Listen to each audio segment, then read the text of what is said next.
Hello everyone, welcome back to the channel. This is the second video in the series of Ace Those Python interviews. I hope you have watched the first video in the series. If not already, go check it out. This will help you brush up your Python core concepts and will also help understanding the upcoming videos because these are more advanced. In this particular video, we will cover Python's underlying mechanics like how does Python codes get compiled into the bytecode. We will also see how does Python codes converted to AST. We will also see how the bytecode looks like, and we will also see how does Python memory management looks like, heap versus stack.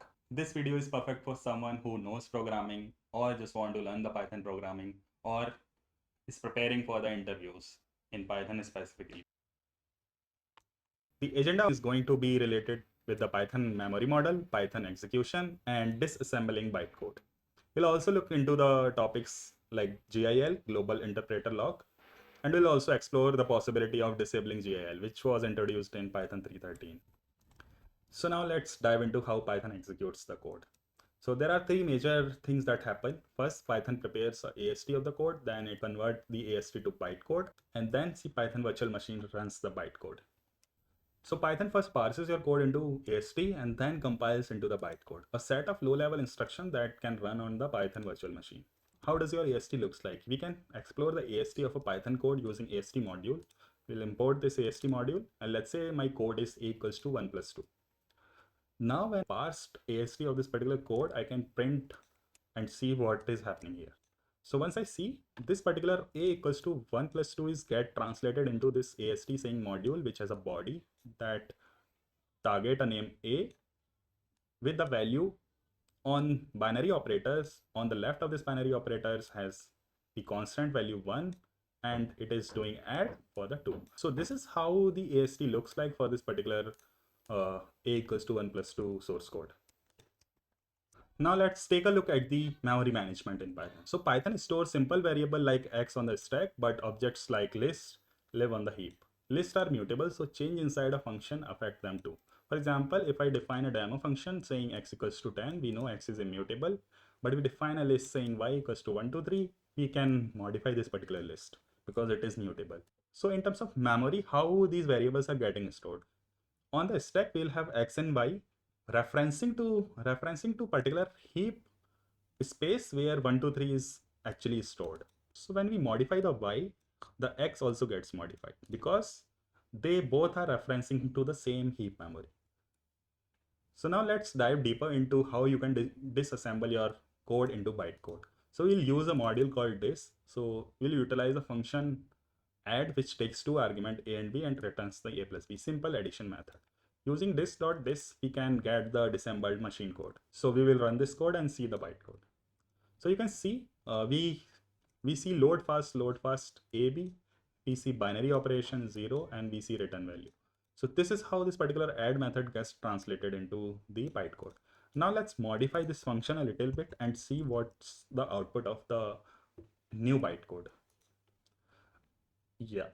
So once we run the code, now you can see the logic has changed. So this particular logic is common, although at the end, but as we have added this print statement into the function, now we have the more definition to include this particular print along with the variable a and b.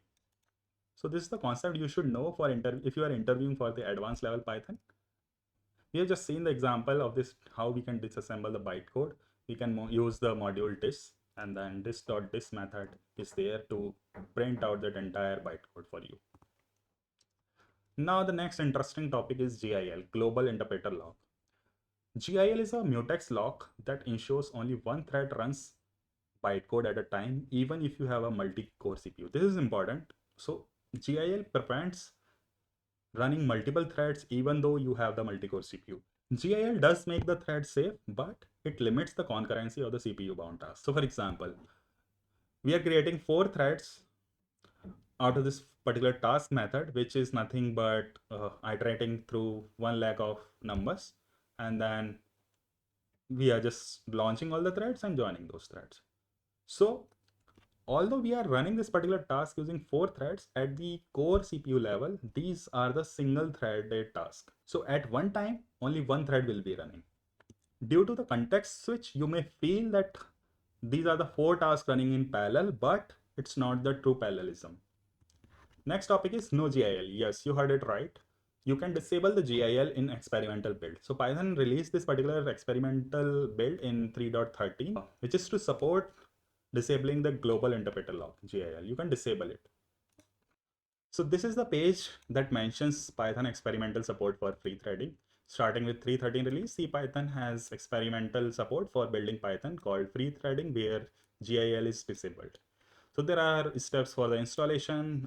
There are steps to identify which particular build is threaded safe, whether the GIL is disabled or not. You can check that. Now it has its known limitations. So it's not that widely adopted, but it's work in progress. So here's the glimpse of what's coming up next in the series. So we'll discuss concurrency using a sync queue in the next video, and then we'll dive deeper into the design patterns of the Python, and then we'll also explore decorators, descriptor, and meta classes in detail. Along with that, we'll have the standard way of writing production-ready code with proper debugging and exception handling. So subscribe to the channel if you have not already. Our next video in the series is going to be based on async IO. We will also dive deeper into the concurrency versus parallelism. We'll also take example of some of the interview questions that you should know before appearing into the Python interview. We'll also know, can Python achieve true parallelism through threading? If you find this video helpful, give a thumbs up, subscribe to the channel so that you never miss an upcoming video in the series. If you would like any other topic to be covered in more detail, comment down below. So stay tuned for the next videos, subscribe to the channel to never miss an update. Until next time, happy coding, peace out.